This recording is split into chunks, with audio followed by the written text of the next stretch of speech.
Hello everyone. Today, I'll continue sharing the story of Tiểu San. Hope you enjoy the video. After several times Sun came to Tiểu San's house to cause trouble, Hai could no longer stand aside. He knew that unless the problem was solved at its root, those disturbances would never stop. That afternoon, he arranged to meet Sun's younger sister at a quiet little cafe by the river. The place was calm, only soft music and the golden light filtering through the thin curtains, glimmering on the dark coffee cup in front of him. When she entered, a bit hesitant, Hai remained composed, though determination flickered in his eyes. Hai, why did you want to see me? She asked softly, her voice trembling slightly. I want to talk about your brother, Sun, Hai replied firmly. He didn't scold or threaten her. Instead, he calmly explained how Sun had been showing up at Tiểu San's house, causing chaos and forcing her to live in constant fear. Hearing that, the girl lowered her eyes, silent for a long while before sighing. I know my brother's wrong, but he's truly lost right now. Ever since he lost his job and the debt collectors started chasing him, he's been completely adrift. I tried to talk to him, but he wouldn't listen. Hai nodded, his tone softening. I understand. But no matter what, no one has the right to hurt others. I don't want to corner him, I just need your help to talk to him peacefully and clearly. After some discussion, Hai made a proposal. He would arrange a temporary job for Sun at the company's logistics branch, a chance for him to start over. In return, Sun would have to sign a written agreement not to disturb Tiểu San again and to keep his distance until the divorce was finalized. Sun's sister looked up, eyes filled with gratitude.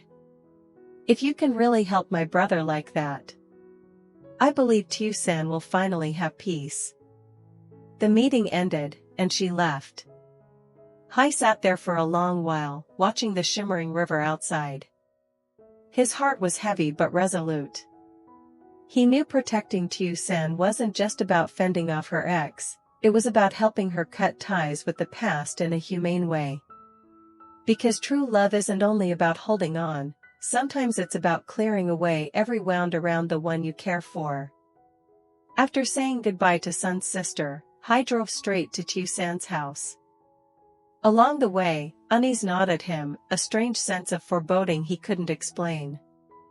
By the time he reached her neighborhood, the sun had gone down, and the small street was quiet, lit only by a few dim yellow lights from old houses. When Hai stopped the car in front of her gate, he heard shouting from inside. You think you can hide? Your husband owes me a fortune. Now that he's vanished, you'll pay instead. You two aren't even divorced yet, the papers are still valid. Tiểu San stood frozen in the middle of the room, her face pale. She tried to stay calm, though her hands trembled. I have nothing to do with him anymore. That debt isn't my responsibility. Please leave. The creditor threw a stack of papers onto the table and sneered. Nothing to do with him? You're still his legal wife, the debt's under both your names. I don't care whether you love or hate him. I just want money. If you don't pay soon, I'll come back every day, let's see how long you last. He took a menacing step forward. Tiểu San backed away, fear written all over her face. Just then, the door burst open. Stop right there, Hai's voice cut through the air, low and cold. The room fell silent. Everyone turned. Hai walked straight in, took the debt papers from the man's hand, glanced at them, then said clearly. I know about this. Give us some time to arrange payment, you'll get your money. But if you threaten or harass her again, I'll handle this legally. Understood? The debt collector and his men hesitated. They hadn't expected this man to be Hai, the well-known CEO whose piercing gaze seemed to freeze the room. After a tense pause, the man grunted. Fine. 2 weeks. After that, don't say I didn't warn you. He turned and left with his men, As the door shut, Tieu San collapsed into a chair, tears streaming down her face. Hai stepped closer, resting a gentle hand on her shoulder. "From now on," he said softly but firmly, "you won't face them alone anymore. I'll take care of this." Tieu San looked up at him, eyes glistening, filled with gratitude, emotion, and the fragile exhaustion of too many hard days. Hai said nothing more, but deep inside, he made a silent vow. No matter what it took, he would never let anyone hurt her again. Later that night, after leaving her house, Hai returned to the office to sort out his work and prepare a plan to settle Sun's debts. Meanwhile, at a small diner in the old market, Tuan, the man who'd been on the run all this time, was suddenly spotted by the police. Tuan sat in a corner, a cap pulled low over his eyes, nervously glancing toward the door. He ate quickly, fidgeting as though being watched. But within minutes, a team of officers surrounded the area. When one of them approached, Tuan jumped up, knocking over his chair, grabbed the kitchen knife, and seized the shop owner nearby. "Stay back. One more step and I'll kill him," he shouted, voice hoarse, eyes wild. Chaos erupted. Customers screamed and fled, tables crashed to the ground. Sweat poured down Tuan's face as he held the trembling hostage. A police officer at the entrance spoke calmly. "Tuan, relax. No one wants to hurt you. Put the knife down, we just need to talk." Tuan shook his head violently. "You're here to arrest me, aren't you? I didn't do anything. It was Sun, he borrowed the money. I only signed the papers for him, do you hear me?" But the time for words had passed. As he backed toward the kitchen, a special forces officer slipped in from behind. In one swift move, he grabbed Tuan's wrist, twisting it sharply. The knife clattered to the floor with a metallic clang. The shop owner collapsed, trembling, as others pulled him to safety. Tuan was pinned face down on the cold tiles, gasping for breath. An officer read the arrest warrant, voice steady and stern. "Tuan, you are under arrest for evading a warrant and involvement in illegal loan operations. You'll come with us for questioning." Tuan struggled helplessly, screaming over the blare of sirens and flashing lights. "I'm innocent. It was Sun. He tricked me. He made me sign everything." But no one replied. He was led away, the van door slamming shut as the siren wailed into the night. The narrow street fell silent again, only the red and blue lights flickered on the wet pavement, marking the tragic end of a man who had run out of escape. At the police headquarters, Tuan was escorted into the interrogation room. The harsh white fluorescent light fell on his pale, anxious face. His hands were cuffed, breath heavy and uneven. Across the table sat two investigators, their voices calm yet razor-sharp. "Mr. Tuan, we have sufficient evidence of your involvement in credit fraud and in using others' names to borrow money. Do you have anything to confess?"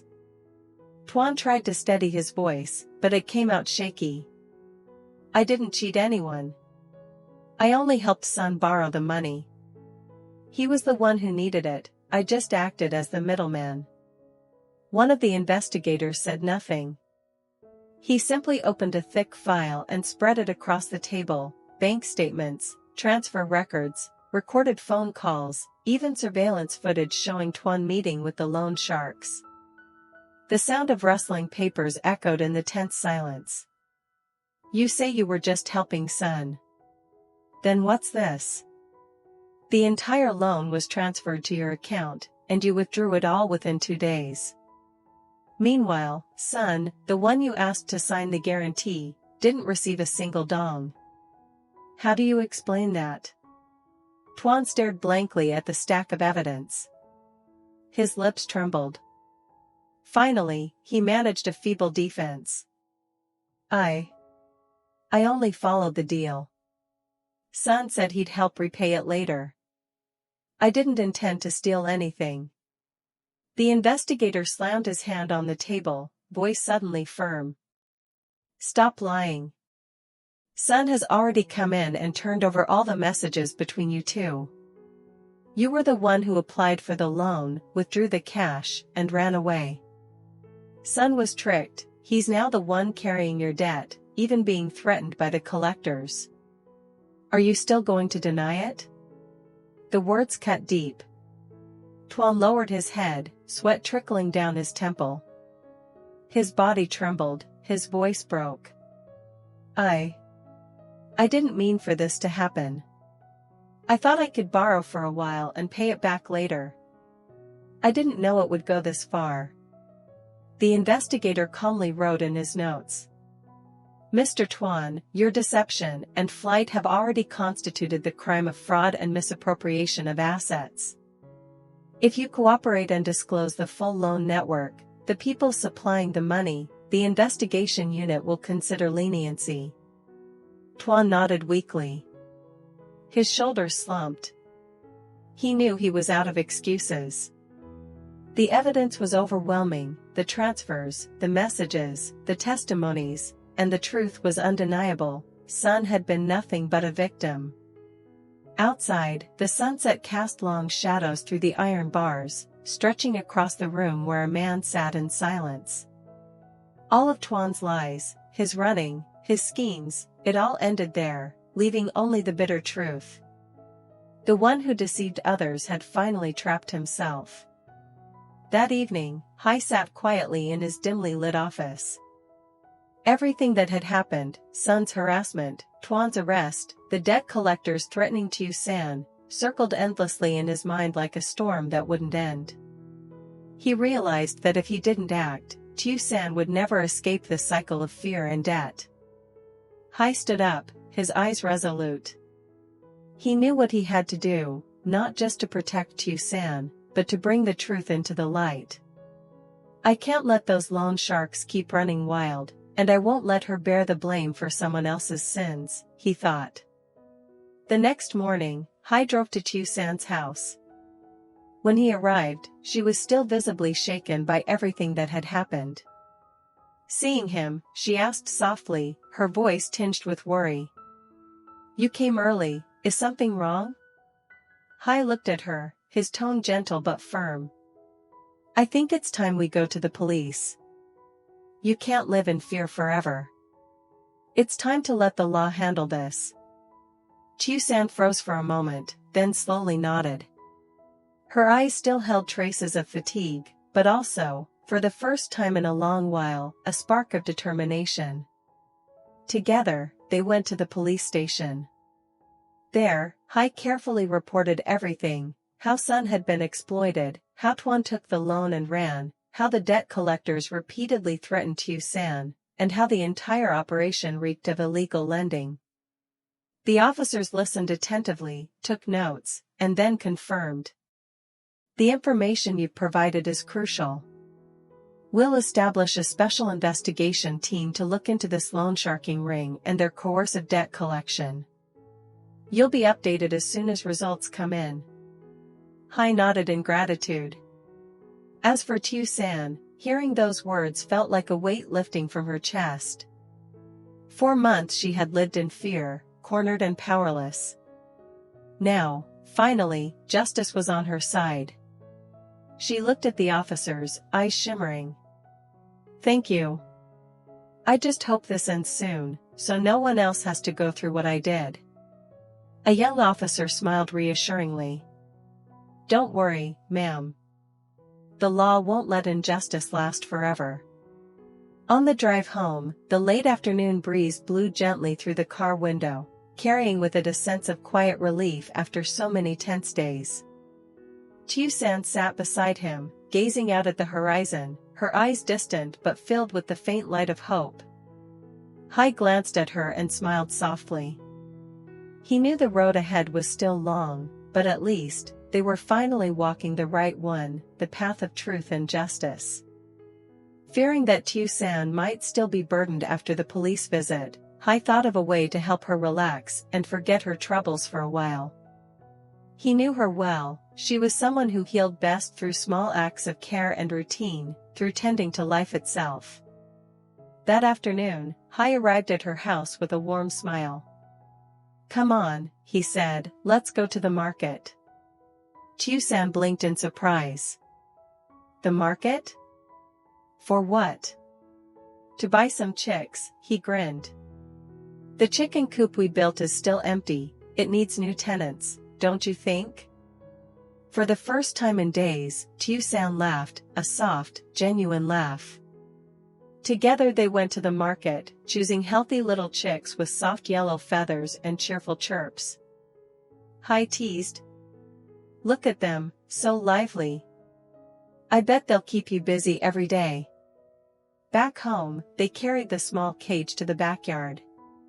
The coop they had built earlier, from old wooden planks and a metal frame Hai had helped her put together, was now clean, lined with fresh straw. Tieu San opened the cage and gently released the chicks. They scurried around the yard, chirping happily under the golden afternoon light.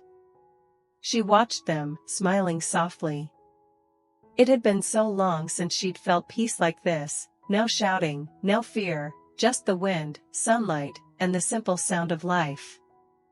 Hai stood nearby, quietly observing. The sunlight glowed on her hair, giving her face a warm, serene beauty. He smiled. "See? Raising chickens is its own kind of healing. Feed them every day, clean the coop, watch them grow. You'll have no time left for worry." Tieu San turned to him, eyes glimmering with gratitude. "Thank you. If it weren't for you, I wouldn't have found the courage to start over." The wind stirred, scattering a few pieces of straw across the ground. The chicks chirped and circled around her feet, while Hai stood silently beside her, feeling, at last, a rare sense of peace after all the storms they had endured. Hello mọi người, rất vui được gặp lại mọi người trong video của mình. Chúc mọi người có một ngày mới vui vẻ và hạnh phúc. Hiện tại kênh của mình đang viết về câu chuyện của Lý Tiểu San và cuộc sống của Lý Tiểu San sau khi gặp Hải đã tốt hơn rất là nhiều. Hải luôn âm thầm giúp đỡ Tiểu San vượt qua những khó khăn phía trước, nhưng người chồng vũ phu của Hân liên tục quấy rối Hân và hắn thậm chí gán số nợ lớn cho Tiểu San. Liệu Tiểu San sẽ phải làm gì đối mặt với những tên đòi nợ dã man và tàn bạo? Mời mọi người đón xem ở video tiếp theo nha. Cảm ơn mọi người đã ủng hộ những video của mình. Rất mong được sự đồng hành của mọi người trong thời gian sắp tới. Cảm ơn mọi người đã xem hết video ngày hôm nay. Xin chào và hẹn gặp lại ở video lần sau nha.